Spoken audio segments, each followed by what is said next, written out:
All right, ladies and gentlemen, boys and girls, welcome back. This is another edition, week 7 edition of the Bully the Board podcast, for lack of a better word. I don't think we have anything better to call it at this point, do we? We Yeah. call it a podcast in the chat, so that's what we're rolling with. But here we are again, week 7, almost. We're closer to the midpoint of the season actually than the beginning, which is 1/3, kind of exactly 1/3. Yeah, which is kind of bizarre to already say. So Yeah. another interesting week. It was an eventful week in the NFL. Obviously, if you've been following us or have been, and you can see the card here, it was not a great week for us. But we're going to break down a lot of this and get into some week 7 look ahead stuff here. So, yeah, high level, Steve. If you had to sum up, give me 1 or 2 words that you would use to describe what we saw in week 6. Ass. Okay. Ass. So is what we saw. A bunch of ass. Week 6 was, it was brutal. I mean, we kind of joke behind the scenes about, you talk about the variance and the model and this and that, and what it can do in terms of lose or win rate. But we were joking like, maybe the model can't lose at this rate, but we sure can. Our luck. It was funny if you guys watched the video. So Chicago, Washington was the Thursday night game. And Steph and I did the video promo for social, and we look at the DVOAs, and it's like, oh well, one of the areas that Chicago really outclasses Washington is the special teams. And stuff's like, look for a special teams play to really be the difference in this game potentially. And sure shit, it was a special teams play, but it was against the Bears. Just on the other way, fumbling off his face mask, the punt return. So that just kind of set this up, and clearly not a great day at all. We all, 3 of us lost money, with those who were betting with us. So, that's my take. Yeah, Seth, I can't imagine you have a rosier. No, it was a brutal week. In some ways, I will say this. Even though this is the worst week, in some ways, this was the easiest week to take because there weren't. I mean, honestly, Chicago was the right bet. I wouldn't necessarily call it a bad beat. If we're on that side of the statistics, over 1,000 observations, we will be profitable. Period. But I wouldn't even call it really a bad beat. It was just a horrible game, right? But these other games, they just lost. Like they just were losers pretty much. I mean, Packers looked bad from pretty much the get-go. Panthers couldn't score an offensive touchdown. 49ers, they were down 14-0. I mean, almost immediately. Cowboys, I guess, a little bit more of a sweat, but by the time we got to Sunday night, I was already matter. Yeah. You were down and out. Yeah. So it's disappointing. It's emotionally kind of draining, but at the same time, like this was, in my mind, a true, maybe one of our first true loss weeks where there wasn't craziness happening. It was just truly being on the wrong side of these bets. It was just wrong. Which is okay. It was just a loss as soon as from the get-go, basically. Yeah. So save your blood pressure a little bit, I guess, in the long run. That's how you would prefer it. No, you would not rather sweat out these bets than just be like, all right, fuck it, I lost. Or just like, we have lost in ways that I didn't even know were possible. Quite frankly, and week after week, you know what I mean? So that's the thing where you get up, you think about it, you're up. Go back to week 2, you're up. Within the span of 5 minutes, you're up 3 scores in one game. Not only do they, cover, that's they right. lose. Yeah, that's week 2. Oh my god. The other Ravens, games, they're up 2 scores. They lose, and that all happens in the span of a couple minutes. So I don't know what's better. Kill me softly, or that's true. Just blow my brains out. I see both sides of it. I don't know, man. It depends. It depends. But either way, you know what? Fuck it. Not to dwell on the past too much. Okay, that week sucked ass. We're moving forward. But we did have there was again obviously another week in the books to go towards our futures bets that we have here. So again, some positive and some negatives. The Bengals and the Saints game was a negative double whammy.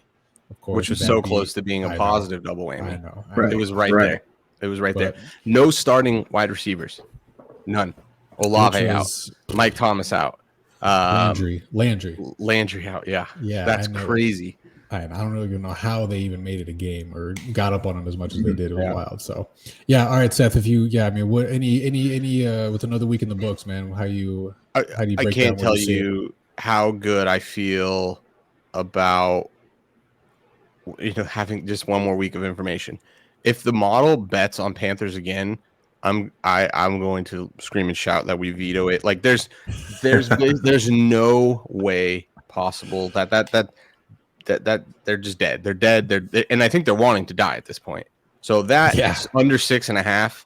Might as well pay it out now. Have you checked on any of these tickets if you can't get cash? You can't, unfortunately. Well, the Super Bowl ones, yes. So the Super Bowl for Philly's worth 3.6x. I checked today, and the Super Bowl ticket for LA is like worth 70%. It's like so lost value there. But as of last week, I haven't checked this week. We were still pretty much right there for all these except Carolina. I think it was at 5.5 last week. It's probably moved to 4 at this point. Saints. I don't know. They're going to keep flip flopping, but as I'll kind of flip it to you, Kevin. We were a little iffy about New England, but I don't know. Maybe that one kind of feels even better now. Yeah, don't worry, be zappy, right? Like, Bailey's killing it. Exactly. Who the hell saw that guy coming out of nowhere? And just I guess Belichick. No shit. Yeah, man. Good for him. But yeah, I did not feel just 2 weeks ago very great about their prospects at all. Yeah. But when Mac Jones comes back, I'm assuming there's not going to be any quarterback controversy or whatever. But I don't know. I think they didn't look too. Yeah, Steve, there might be, man. I don't know. They didn't look great when he was out there. So.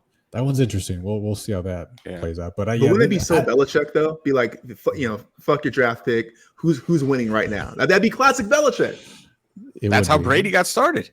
It would be. Bledsoe gets hurt. Brady get on in there. Was he undrafted or like a 6th or 7th round? Where? Fourth. I think 4th round. Really? Oh. Yeah. Western Kentucky. He owns like all the record. He was slanging it. Out there. I think 3rd or 4th round. Yeah. You talking about Zappy, right, Kevin? Yeah. Yeah, Zappy, Yeah. Okay. Yeah. But I mean, somewhat ironically, I guess, out of this list now where we stand, like the Saints they're the bottom feeder in terms of confidence level in my eyes right now. But it shifts week to week. So much shit can happen, but I don't like how that one's shaping out. I like that we have 8, not 8.5, but I don't know. Yeah. We'll see. I'm thinking push at best. Yeah, I don't know. I think this just speaks to the chaos of this year, right? I mean, even going back to the Panthers real quick, right? So we talked about PJ Walker playing for big contracts and a 1-year salary. Walker got hurt. They had to put in Jacob Eason. Story of our life trying to model this and trying to figure out what goes with what, because you think, like I was about the other day, think about it. So you have Baker's hurt in Carolina, right? You have Mac Jones and Brian Hoyer hurt in New England. You've got Mitch not starting in Pittsburgh. You've got Jameis out in New Orleans, and Andy Dalton comes in, right? Right. You got Chua out. You got Teddy out. Yes, like how many quarterback injuries have we gone through the first quarter of the season? This is insane, right? And the quarterbacks that are starting are not efficient. They are taking big steps back. I mean, you can count on a couple fingers the quarterbacks that haven't taken a step back. I mean, think about Stafford. Think about how efficient that offense was last year. They can't move the ball on a dying Panthers. I mean, that was just embarrassing. The only touchdown they got was a pick 6. Yeah, it's so weird too. Just from like the whole like rules and competition committees shit that they rolled out over the last few years and protecting the quarterback. Some of these roughing the passer calls, I know you guys have seen them. It is beyond pathetic, like by any traditionalist sort of standard, So with all that stuff in play too. I mean, these offenses somehow are not as efficient. Touchdowns are way down, from this point compared to last year. It's bonkers. Y'all see that Justin Herbert thing yesterday? So they had I don't know if it was FanDuel or whatever had the odds boost on. It was DraftKings. Oh, the one touchdown. Yeah, that's right. Yeah, I'm glad you brought this up. I have a take on this. Yeah, go for it. So, or I guess I have an anti-take. Everyone's conspiratorial about this. Oh, come on. Like how do they know? I push back on that. It is way more profitable for them to get you hooked. So, by the way, these bets are max $50. Okay, right? Max $50. So the max was you're gonna lose 10. Well, you're $10 max on that. Okay. So they're max. These bets are them to try. This is like the drug dealer giving free cocaine, guys. Right. This isn't the mean teacher trying to whip you. This is they want to get you hooked by giving you bets that you win. $50. Yeah. They don't want your $50 because if they get you hooked with thinking you can win, they're gonna make way more than $1,000. Yeah. Yeah. So I found that so interesting. Even people that I'm not that I don't respect them now, but people that I feel like are super analytical were, saying how this was, they're a for-profit business and like they made the call. They made the call. I believe it. And that's I didn't hear that. Even that they knew this. If anything, in my mind, this is a data point that Vegas is forecasting with the rest of us. They can get things wrong. They are not planning on winning that bet. They don't want to win that bet. Right. That's the whole reason. Right. It's the reason why they limited. Yeah, exactly. So no, it was whatever. It was hot for a minute, but that narrative, as we all know, is never going to die. That sports books run the shit and they call the shots and yada yada. So, all right, moving on ahead now. Wait, so week 7. Can we go back, Kev? I just want to say real quick. I still stand on record. I love this Bengals under pick. I love the Bengals under 10. I love the Panthers under 6.5, and I feel really confident about Patriots over 8.5. I believe in Zappy. I do not believe in Burrow and Co. The regression is real. So I think that one's going to come down to it, though. I think that one's going to come down to it, and not that they're going to win. Like I can see it's going to be right at 9, or maybe maybe at 10. Who knows? But like, I mean, I love that it's at 10. I love not having the hook. The push I think is huge. My favorites other than Panthers is the Colts. I know you've liked that one from the jump. I didn't like that until basically I saw how bad, and then but the 2 wins they got were accidents. Surprising, but they were accidents. Like I think we're betting against them this week. We'll break down some of the games, but it's pretty eye-opening to see some of the stats. Their record, they're kind of punching above their weight class right now, in my opinion. Hey, but one question before we go on and break down the week's cards, wanted to kind of get your guys' thoughts on, so huge step backwards for offenses. Unders are hitting pretty high rates. This is something I've been I've been interested in, obviously, from a modeling standpoint, from a data standpoint. You hear regression to the mean a lot. I hear other people talk about it. So this one's perplexing. Are we going to see a swing that these offenses become much, much more efficient and we see huge swings to the over and then the unders start getting annihilated? Or are we really seeing an accumulation of much less efficient offenses, or a better way maybe saying is much more efficient defenses? Yeah, I think what we're seeing, without being an expert here, I really think we're seeing the much more efficient defenses. I think in the era where Kevin you mentioned this, in an era of ticky tack, personal foul calls, protecting the quarterback, etc. You're seeing a lot more deep cover too. I think this was the prototype what we saw against the Chiefs 2 years ago, where people were really taking the top off and really preventing those big plays from Tyreek Hill, etc. And you saw the Chiefs struggle for a little while. I think the NFL is a copycat league, and you're seeing the defenses get better.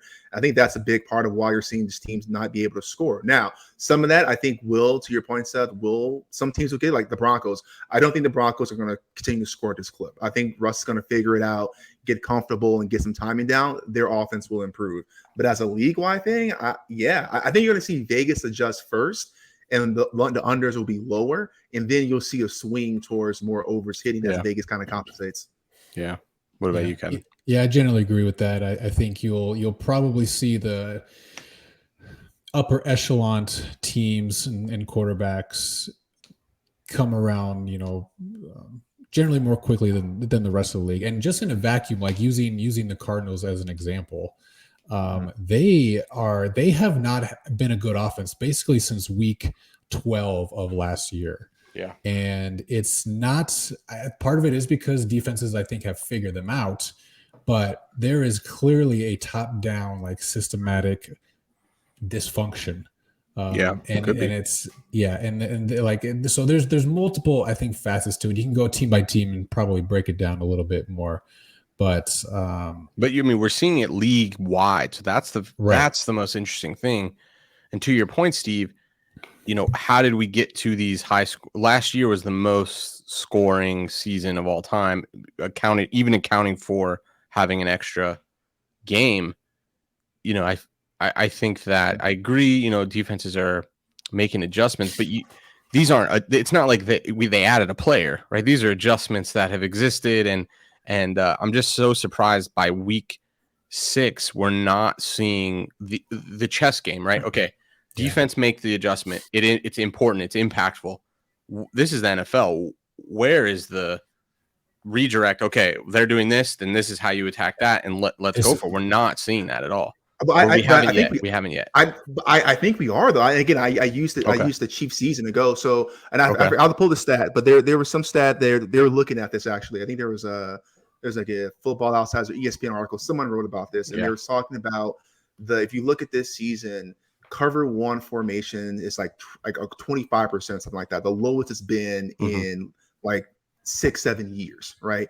And so what you're seeing is that you're making these teams, instead of like scoring on 4 or 5 play drives so they get a big play, they're forcing them to do 10, 12, 14 play drives to eat up that clock. So to your point, Seth, I think the adjustment that teams are saying, like, well, okay, if I can't go above you, I'm going to give you all that. I'm going to take all that space you're giving me. Kind of like we see in the 2-minute drill, right? We're like, yeah, sure. You're not going to beat me deep. I'll let you nickel and dime me because the clock's my friend. I think that's what we're seeing. I think teams are saying, all right, I'll make you go score, take 12 plays. If you can do it, you can do it. Bend, don't break.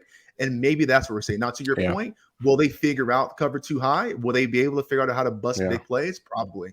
But I don't know. Yeah, or maybe that's a good point. So pace being an issue here, and that seemed to be almost a strategy that the Packers and the Bills were both using, where they were basically just eating. I mean, basically that's what killed the Bills and their only loss is they ate so much of their own clock. They didn't have any left to win the game. So it's just an interesting observation because, when you break these things down, when you're working with small sample sizes, you talk about regression to the mean, but you're working with a sample mean, not a population mean. So you don't really know if you're regressing to a mean or you're seeing variance from the true population mean. So it's an interesting thing. And obviously these things change season to season. But just kind of wanted to get your thoughts. So cool. I think that's it. I think that's something to watch, from it is. Most definitely. Especially in the elite offenses. Like, the Chiefs are already there. The Bills are already there. It looks like Philly's pretty much there. Yeah. But can the LAs get there? The Rams get back there? Who knows? Look at the Bucks. Yeah, can the Bucks get back there? Yeah, right? I don't think Green Bay is going to get back there. They don't have the personnel unless they get OBJ. Right. So I think it's going to be some teams fall off rapidly this year. So it'll be interesting to watch that. All right.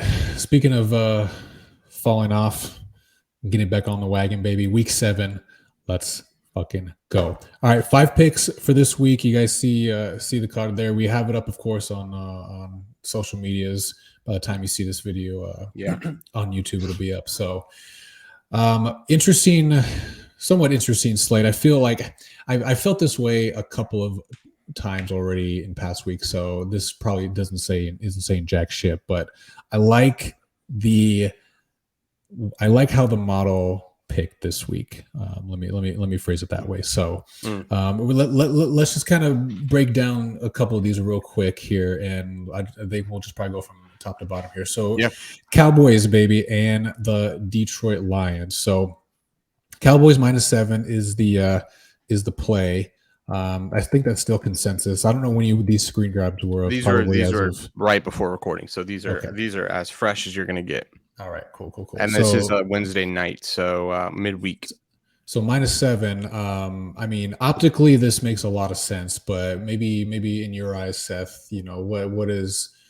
why is the model saying what it's saying about this one? Yeah, a couple different. Loves the defense, and you can see that here from these rankings. You can also, I thought something interesting here. If you look at the EPAs for pass, this is with a Cooper Rush led offense. All indications are Dak is going to start. The model's assuming it's going to start. He's going to start. He's medically cleared as of today, I think. Yeah. Just to put it in perspective, our model is giving Dak basically 3 points. The difference between Dak and Cooper playing is a difference of 3 points for us in our model. So it's looking for them to have, a 2-touchdown, victory. I wouldn't be surprised by that. You're giving Dak a lot of time for filming, study film. He can. I'm not sure if he can take reps right now because he can throw, right? He just can't grip. So I'm not exactly sure how that'll affect him. But this dude is a professional. I think he'll have a good grasp of the offense. And then that defense, is doing quite well. I'm not a big fan of 2-digit spreads in the NFL. But I don't know. I think if you're using analytical approaches, I think you can get away with taking them because you're using some level of evidence rather than – because we're speaking to some people saying, I don't take spreads greater than 7 in the NFL. Right. I don't bet favorites, basically. And I could get that from a systematic approach if you don't have any way to break them down. But, we see games every week where teams win by more than 2 possessions, right? Or win by 2 possessions. So It's not like it doesn't happen. It's just making sure you're more accurate than not when you're betting them. So, Steve, why do you think the public is loving the Lions on this one then? Just the fact that they're coming off a bye or what? Like, what the hell? Listen, we're not going to pretend like we didn't see that ass whooping last week against the Eagles. Now, I think what you're looking at is you're going to see people who hate Cowboys, who hate Cowboy fans. You're going to see people who saw Hurts for essentially 3 quarters, whoop up on a Cowboys team there. True. And they're going to say, well, maybe they aren't that good. And I think that'd be a foolish statement. We saw what that defense has done every game this year, right? Even that loss against Tampa Bay, the defense wasn't bad, right? And so I think that's kind of what you're seeing there. Maybe there's still some love for Dan Campbell, Hard Knocks Lions team. I don't know. I think 7 is definitely another factor to Steph's point about it being essentially it has to be a 2-possession game for you to win.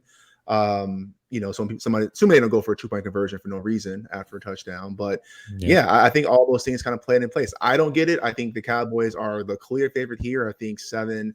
Yeah, I'd feel much better with 6.5, but I think 7's an easy play. So does this move to 6.5 though? You see that money creeping. How high does it got to get? Or does it just take one bet at 7 and then it moves? That's right. I have not put my play on this yet. Have you guys? No, I'm waiting. I think you can grab it at 6. Same. What's the point right now? We're so close. Right.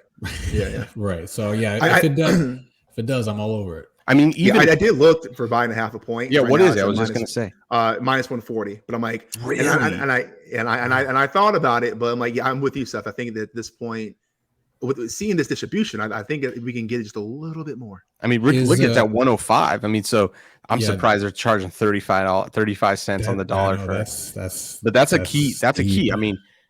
I can see the Cowboys covering one. And that's where look, whether you like our model or not, or you think we're fugazi or not, that is the things you gain in a model. It's telling us the magnitude. Okay. And we're using the variance allows us to even further kind of quantify that magnitude.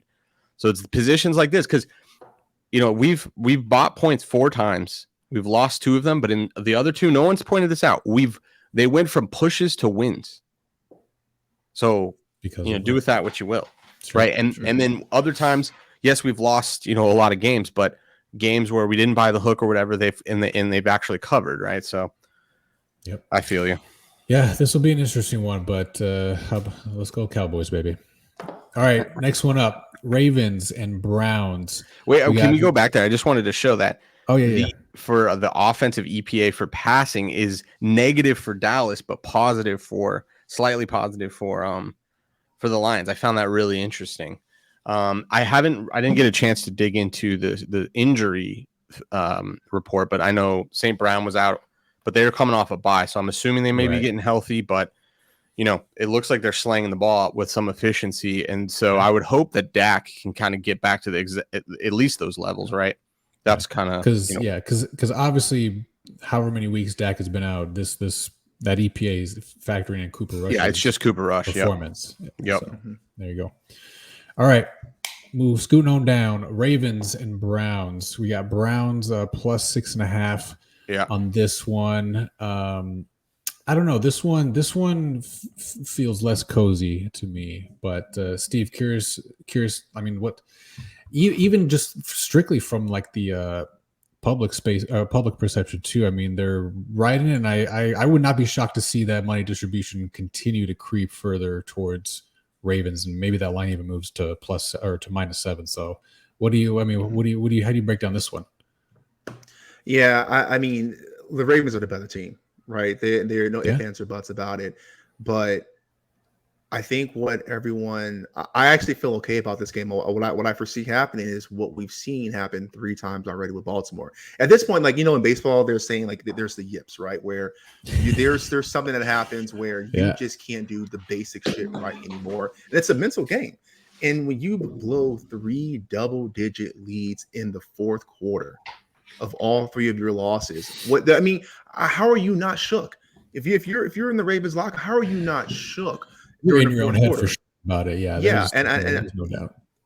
Exactly. And so for this, I mean, again, the Browns, say if they won, they had that loss against the Chargers, nearly squeaked out. They're not a great team. I don't think they're a bad team, but they're not a great team, right? But they've got they're an NFL team. They got some movers and shakers. I think what you're going to see is Ravens going to get up by 2 scores at some point in the game. And this game is right for backdoor. Now, again, let's talk about the last game. Would I feel better with 7 or 7.5? Yeah, absolutely. But I think 6.5. I think Browns can keep this close. So I'm not saying it's my favorite pick of the week, but I feel pretty good about it. Have you guys touched this one yet too? Now look at that money distribution. Yeah, okay. I'm hoping that just like same thing. It's not going to happen in probably either of the games. It's because it's just too key of a number. I think you just get too much bets on the Browns if it goes to 7. If it goes to 7.5, good luck. See, I have a whole different take here, Steve. I think that look at those EPAs for run and then EPAs for pass. If the two strengths here, if the Browns can run the ball, it's just going to eat so much clock, and it looks like they're going to. If they got the 29th defense, now these are Pro Football Focus rankings. I will say DVOA rankings have the defense for the Ravens a little bit better, and for the Browns a lot worse, to be frank. So we'll see how that actually pans out here, but I don't know. I mean, I feel like it could be a very similar game to the Bengals, but the Bengals have really struggled struggled running the ball. So I don't necessarily think the Browns are going to win, but I could just see this being a field goal game. I just can. Now that strength of schedule is interesting to me. 31st versus 7th. Mm-hmm.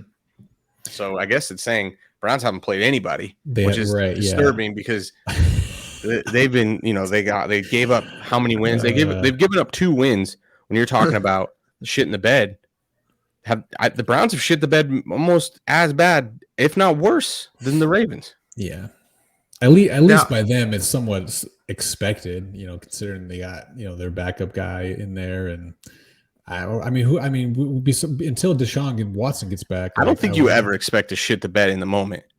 Like, you think about it, you're in that Jets game. You're like, we won. Not in the moment. If Chubb goes down, they won. Mm-hmm. He doesn't. He scores. So you go up 13. You go, okay, we got a minute 30. We win. You lose that game. Holy shit. Then you come back. You play the Chargers.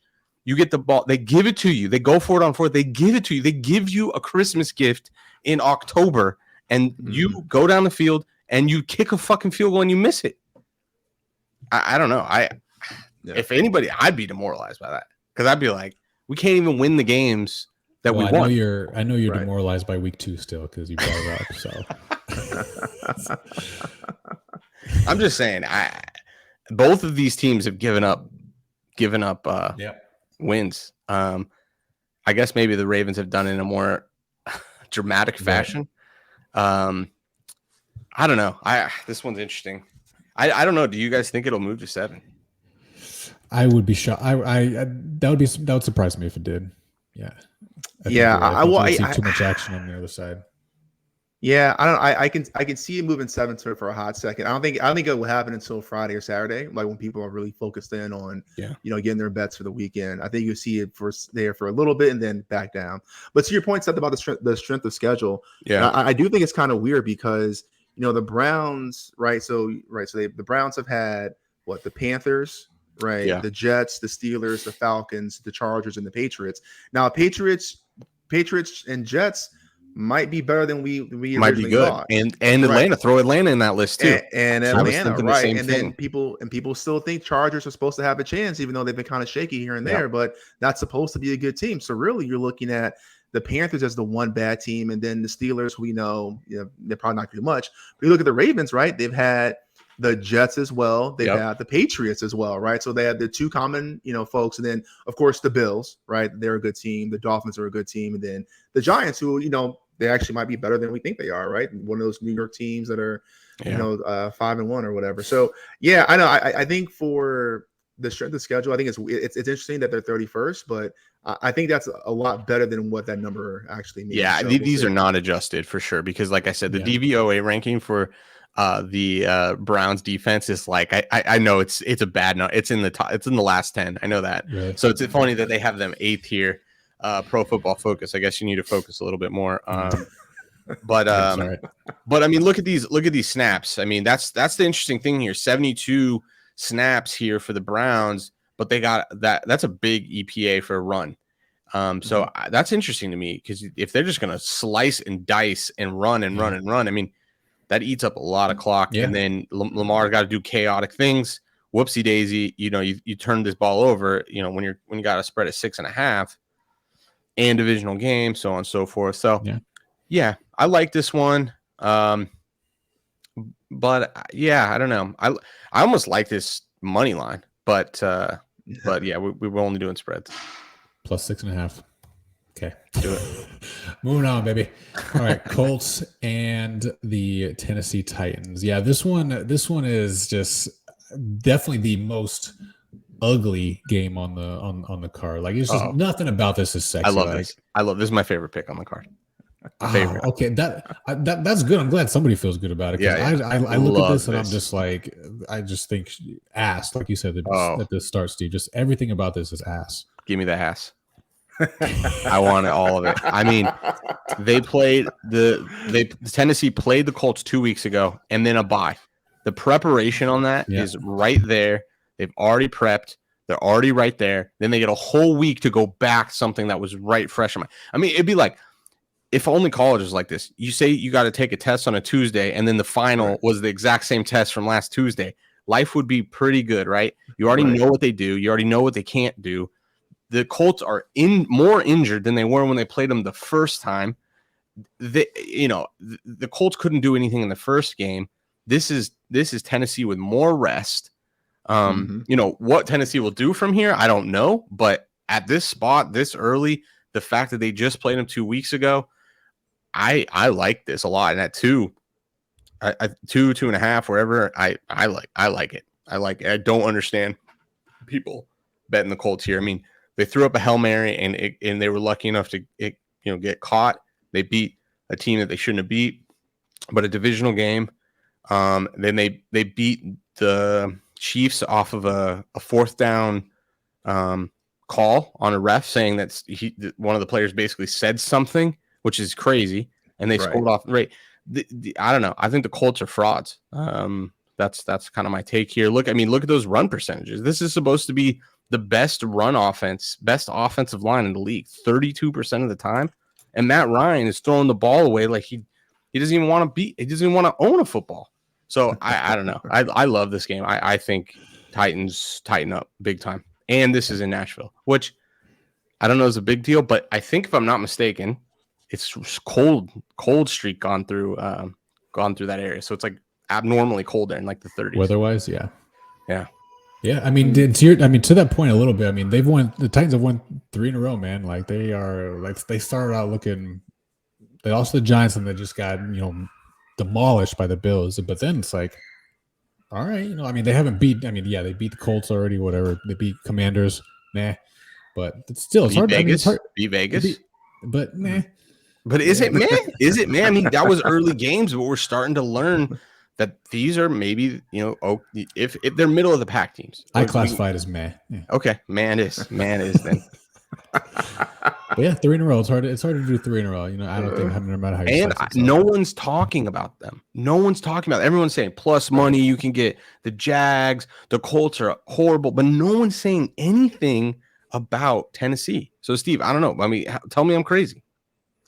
No. I mean, listen, you've had some wild takes, but I think this is spot on, man. I think, yeah, no, I'm with you. I think that this is one of those teams where everyone thought going in that you lose AJ Brown, you lose some of these players, that you're going to be a middle of the road team.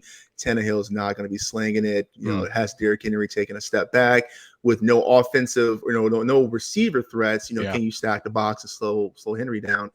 And I just don't think people that have shook that belief. And so, yeah, the Titans are flying under the radar. They're not necessarily dominating right now, but they're winning games the right way. And I'm completely with you. I mean, it's the team for everything you just said, Seth. It's team that had already won, right? And then they have a week to, they have a bye week to go back, prep against a more banged up Colts team. Yeah, like this is too easy. So I'm with you. I'm actually over this. Yeah, Van Jefferson, he's got traded, or I don't know if it was free agency from LA. So more time to learn the offense, right? I just too many things are clicking, and too many things are just bad in Indy, man. I mean, they just seem to be injured, and it just seems to be nagging them. Now I don't know, from what I could read, I think Taylor will be back for this game. Mm-hmm. It looks like so. He's coming off a high ankle sprain. I've seen that as well. So that's. But do you want to? Do you want to be back for this game? I mean, if your offensive line is struggling and you got the high ankle sprain in the first place because of a struggling offensive line, man, that's got to be a daunting task to go back to a divisional game. Did he injure? He must have injured it in this game because he was out. He was out for the Colts the week after. Yeah, you might be right. You might be right. Yeah, double trouble. Well, I'm glad. Well, actually, I don't know if I'm glad that somebody likes this on the car, because Steve likes it too. Well, I'm pretty sure we're 0 for on picks that we all love. Okay, on the car. So keep hating. I don't. Yeah, we got to fact check that. We got to post. Yeah. I don't know. So you like the Colts? You like the Colts, and fill us in. Then where are we? What are we missing here? What's the game plan? No. Not that I like the Colts. I just don't like this game. I think. Oh, okay. Especially again in divisional ones, like so much shit can happen. I mean, Tennessee has had their number. I think they've won 4 straight against them or whatever, which is whatever. But it's just. I don't know, with both of these teams being rather, I won't say unpredictable, but just inefficient, basically. Like I mean, look at these EPAs, negative, other than pass for I think that sets up for some fluky shit. Yeah, look at those run EPAs. That is insane to see for these teams, specifically these two teams, especially with those two, especially with the 2 of the top dudes. Like the two top dudes. Yeah, it's wild. It's literally 1A and 1B, and what top 2, and I'm not 2, like both of these guys. Exactly. So that's interesting to see. So I don't know, but I mean, I definitely lean Tennessee here hardcore. Just Colts just seem to seems to spiral, but it hasn't actually caught up to their record yet. Well, believe me, I hope you're right, my friend. All right, moving on. Now another game. This is a Sunday night game, right? Sunday night. So, Dolphins fins up, baby, at Steelers. So, we have this is in Miami. Miami flu, baby. Yep, it's in Miami. Model has Dolphins -7 here. So this is Tua's first game back since his concussion. So that's I guess good timing for the primetime, matchup for sure. But because when he was in, man, like for me, I know you're the Fins fan, Seth, but I think they caught me personally, especially kind of by surprise with how efficient and how good they were. I mean, you can see that EPA per pass there. I mean, they were slanging it. I mean, Teddy did what he could, and Skylar Thompson. I mean, really, that New York Jets game was just kind of a step back, obviously, for them and that offense, and obviously wasn't planned. This is interesting. Pickett as well. Pickett practiced today. He hasn't cleared concussion protocols. Really? Okay. I also I don't know why or how, but his fiance, wife, girlfriend's Instagram page came across mine, and they were out at some event all weekend, so he seems to be doing just fine. He practiced today, so I'm assuming he'll be clearing protocols. That is, one weird, I don't want to say weird, but maybe unique thing to our model. We do incorporate starting quarterback, so the model is assuming Pickett and Teddy, or not Teddy, but Tua will start. So it loves them. It loves them by 2 touchdowns. Now again, I hate these 2 possession spreads. Love, like 7 more than 7 and a hook. We can push. We'll take a push all the time. I think people underrate the value of pushing, but I don't know. I'm kind of shocked by this money distribution. I would have figured the public would be all over the Steelers. It's time for Pickett. After they upset the Bucks, and I think that was an 8-point spread. I'm surprised they're not running it back, or Vegas isn't baiting them here with like a 6.5, 6 or something like this. Yeah, right. I wonder if it's one of those things where you're going to see a kind of a neutral stance here until you get more clarification, because Mitch versus Teddy or Skyler is much different than Tua versus Pickett, than any combination of those 5 guys, right? Yeah. So because I'm with you, Seth. I would have thought the same exact thing, and that's the only thing that I can kind of conceptualize as to why we're seeing what we're seeing right now, because both these guys we don't know. I mean, Tua we're positive he's going to play, but anything can happen, right? And then Kenny Pickett, we're more unclear from an official designation standpoint. True. Yeah. I mean, I think no matter who starts for the Steelers, man, I think one thing's pretty clear, that they're not adept at putting up points consistently. Like they like Trubisky was not great. What do they average? They average less than 20 a game for sure. I think it's like 18. Yeah. It's pretty bad. It's pretty bad. Yeah. So, I mean, so look at that strength of schedule. So I don't know. Does that have something to do with it? They played Tampa Bay. They played the Browns. They played the Jets. They played Cleveland, and then they played the Patriots. Bengals. I don't know if you already said that. Yeah. So, which is wild. Like, is that really the hardest? But yeah, clearly. I mean, it's all about what you do with the data. Right. I don't know. I think what you're seeing is that EPA of 7. I think if you were to even have the raw data and be able to look at the EPA of 2, I bet you it's off the charts, which is what makes it go from 4.5 to 7, because they were slinging the ball. And I think obviously that's influenced by that crazy fourth quarter, but nonetheless, Minkah Fitzpatrick is out. I think they had another corner out last week in Pittsburgh. I haven't been able to check the health status of those players, but yeah, Watt is still out, I believe. Right. So, if you have a struggling secondary, this could be, Tua's, parade for welcoming back in Miami. Yeah, I don't know. I mean, I love to see the 4.5 right there. I would have loved it at 4.5, but yeah, we'll definitely take it 7. Like I said, I think the model has it by, I think it's 14. So yeah.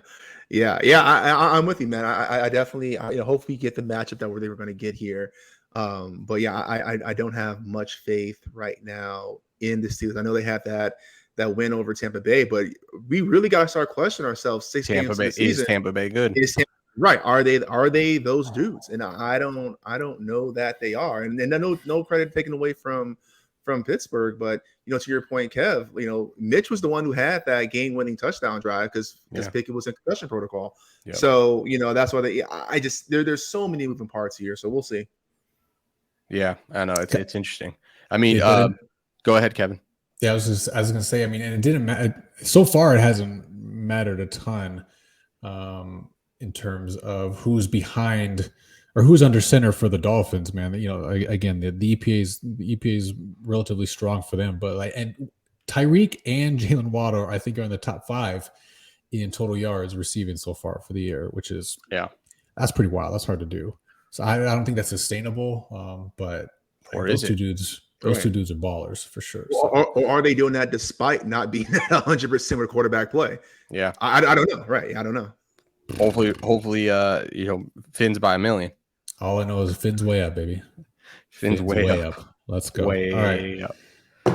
However, resident Bears fan Steve, sorry to Sorry to have to pick against your Bears again. There's nothing you can say. Listen, I'm in multiple group chats of NFL fans, and I get memes every week about the Bears. So there's nothing you can say to hurt my feelings about the Bears. I've seen all the shittiest shit. So yeah, do your worst, man. You're right, man. I don't gotta say shit. They're doing enough hurt to you already as it is. Like it's pretty ugly on them streets, man. So again, yeah. So Patriots. This is the Monday night game, which. Yikes! Yeah, I mean, it's the '86 Super Bowl rematch. This is the rematch of the century. So what the people want? The offensive juggernaut, Chicago Bears. Let's see what they got. I don't know, man. Yeah, I mean, this is whatever. It's on TV, so I'm watching this shit, of course. But is this like the third time already the Bears have been on prime time? Like, what the fuck? They can't score. They can't score points to save their life. America's team, baby. America's punching back. Look at that consistency. 31st. You got to give them that, I guess. Yeah, they know where they're at. They stay in their lane. Yeah, for sure. Yeah, I don't know. What can they do on offense? I mean, that's the question here. I mean, they looked abysmal. They got They got to the 5 yard or less in the red zone and couldn't score three different drives. Yeah, 3 drives. That is pretty gnarly. Yeah.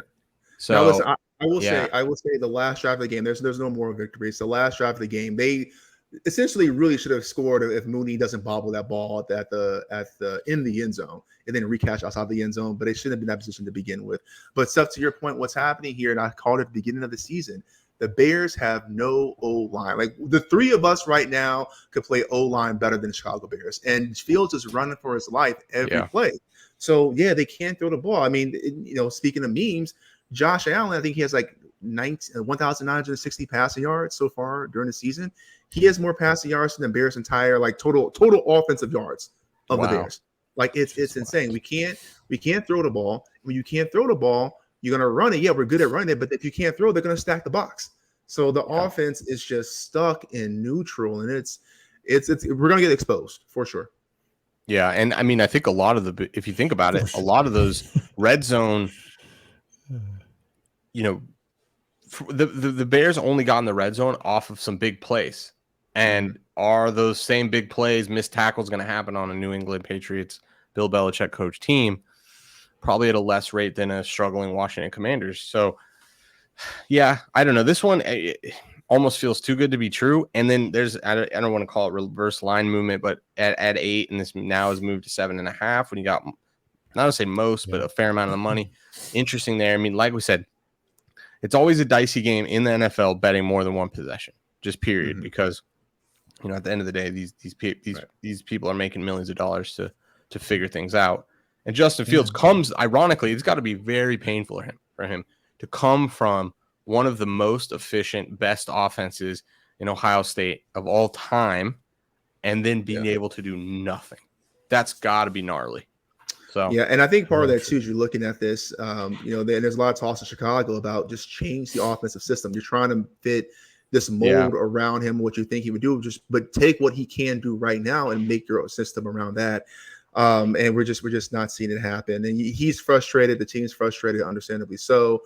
They're tired of almost being close. There are no moral victories, but you look at this matchup, man. I mean, this is I'm not saying this as a model standpoint, but just as an NFL fan, pick and choose whatever quarterback you want on the Patriots roster. The outcome's the same. They're going to cover like that. That's just that's how bad we are right now. Yeah. So I think that's probably worth saying. So this assumes Mac Jones will start. And if Zappy starts, it technically won't be a bet for our model. The small sample of data we do have with Zappy just doesn't quite get us there for our model. But assuming Mac does start, which we can't confirm at this point because Bill Belichick's doing his classic Bill Belichickian and kind of double think. So but that's the major assumption. But yeah, I could see a world where even with Zappy, they probably get this done. Now, I don't know. Again, 8's a lot. 8's a lot, man. But now it's a lot. I hear you. Counterpoint, it's the Bears. But no, I'm with you. They're still an NFL team. Yeah. Exactly. Yeah. Because I mean, they goose egged the Lions, and then they only gave up 15 to the Browns last week, I think. So they've had two 20-point plus wins, back to back. So this is in New England too, I believe. Yeah, it's in New England. It is, yeah. So the only reason why I have a couple glimmers of hope on this one is to Steve's point. Like, it's the Bears. Like, where the hell are the points going to come from? God knows. So, until they see. It'll be like one of those things, right? It'll be bro. Hey, listen, I'm telling you, as a Bears fan, don't do that. Don't do that.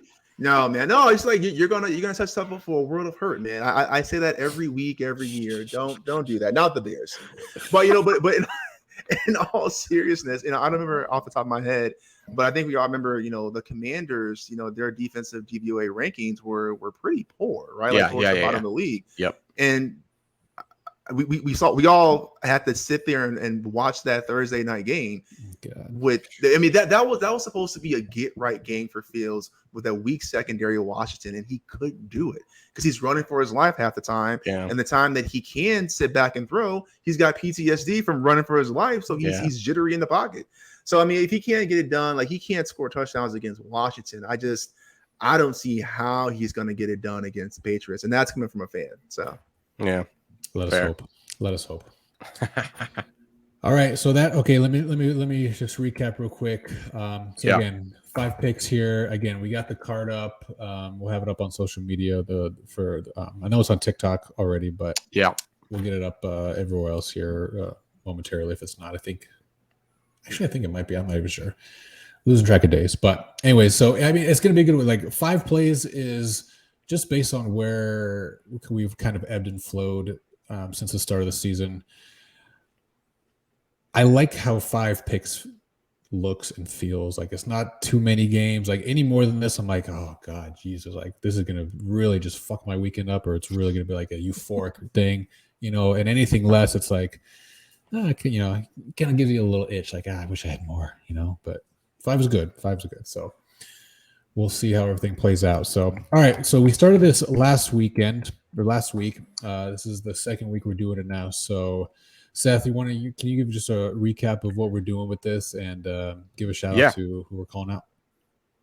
Yeah, definitely. So Ride of the Week is really just somebody that is coming to the live, showing up to the community, really always engaged in the comments, and really just part of the Bully the Board community.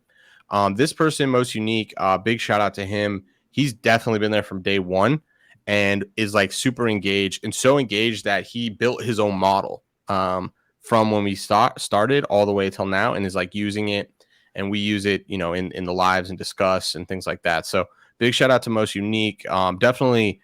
Yeah, exactly that. Just part of the community, and, always just being part of it, and always giving his 2 cents, and honestly critiquing too. Like he'll be like, hey, I disagree. I don't think that that's true. And, this is what I'm seeing from my model and stuff like that. So I think it's a good example of like truly a community of thinking about things from a data standpoint, modeling these things, and sharing ideas. So Most Unique, we reached out to him, and he is super excited about Cleveland Browns plus 6.5. So we went ahead and placed that for him. We went ahead and used Bet Openly. It's a peer-to-peer, pay less juice. So we said, why not? So we were able to, we posted it. It's not bet yet, but I'm sure somebody will grab it there for bet $100 to cover Browns plus 6.5 for him. So congratulate to Most Unique, and thank you to him. And if anybody else is interested, just basically show up and be part of the community. We're always looking for people to basically just join us on this journey.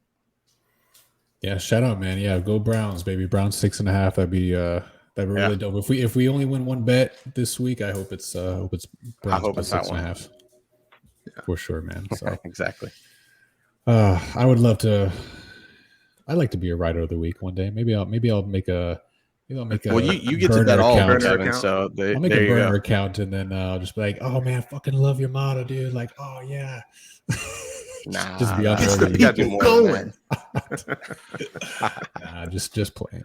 So, all right, boys, what you got for us? Send us out of here. That because otherwise, actually, I got something real quick. So I want to do a Circa update. So, so we did the Circa, as you guys know, the Circa Millions contest. So we're taking 5 spreads every week, and obviously last week we went 0-5, just like we did with our model picks. But there's a silver lining here I kind of want to talk about real briefly before we hit the hour. So Circa has the season-long standings, right? But they also do quarterly breakdowns. They have quarter contests. And so right now, overall, we're like tied for 4600th place overall. Shout out. But in this, and then they also do booby prizes. So last place and second last place overall gets some money, and then quarterly last place gets 25,000. Now, I'm not saying that we, I'm not saying I want the model to continue losing. Of course, the model's going to turn around. I wanted to. However, we did. I know Seth's been in the live talking about, there are some tweaks we're making to how we're using the model 4 year versus 1 year, et cetera, to kind of really generate some of these picks.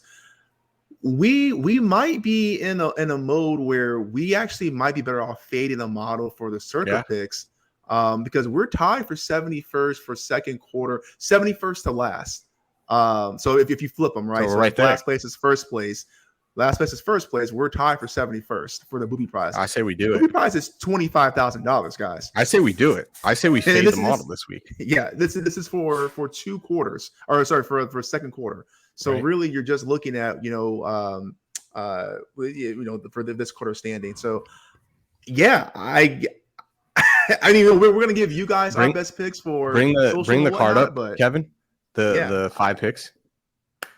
Okay, so we should be taking Colts. Lions, Lions plus 7, Colts, Bears. I'm sorry, go ahead. Yeah, Ravens. Yeah, so Ravens, so Lions, Ravens, Colts, Steelers, Bears. I love this. I love that. I hate every single one of those picks. Dude, let's do it. Let's get us to 25K. So, fuck 13. Yeah. Fuck 13. Down 13 units or whatever. We get a little nice 25K. Hey, that'll turn our season right around. Hey, part of winning is strategy. I think we do it. Right. I think we do it. No, we're 9-19-2. Okay. And so that's for the full season. Let me see if I can get the second quarter. Yeah, so we're 2-7-1 for the second quarter standings. All right. 2-7. Last place currently for second quarter is we've got some stiff competition. Last place is 0-10, and they've made 10 picks. So no, again, but we're not that far off though, right? We're 2-7. 2-7-1, they're 0-10. So we're 2 games from first place, Yeah. Think about it like that. I think we do it. Why not? 100%. Yeah, because we're not playing for first place at this point. No, we're not even playing. We're playing for median. Right. Now, and also let me put this out too. So full season standings, right? Full season standings for last place. We're 70, tied for 71st, right? And they actually do the points. So for you guys, when you go back from first place to last, normally you get points. You get 1 point for every win. You get half points for push, right? And they count all of your wins and pushes. That's your total point total. So they do the reverse for the booby prize for those who are towards the bottom. So think about this is reverse, right? So last place, aka first place, has 23.5 points, full season standings. We are tied for 71st. We have 20 points. So we're 3.5 points off from last place. And last place for the season gets $100,000.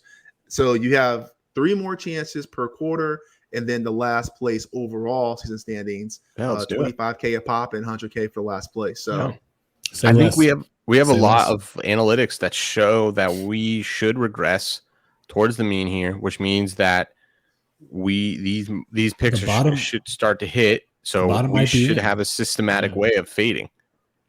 So the haters will say we already do, but fade the models. It's almost the slogan. It is the slogan for the moment. Yeah. So there you go. We're putting our money where our mouth is. All right. We're fading the model for 25K.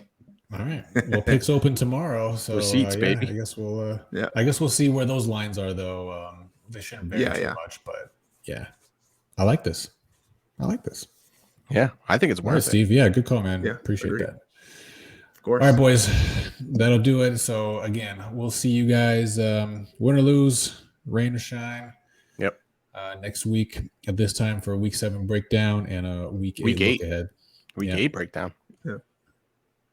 No, week 7. Well, recap. Week 7 Week recap. 7, Gotcha. Yeah. Listen to the words that are coming out of my mouth. I'm just kidding. Andrew Schultz, right? Yeah. I reached out. No comment yet. Yeah. All right. Shout out, boys. All right. So everyone, have a good one. Yeah. Good luck this week. We'll see you next time. Yep. Bye-bye. Boom.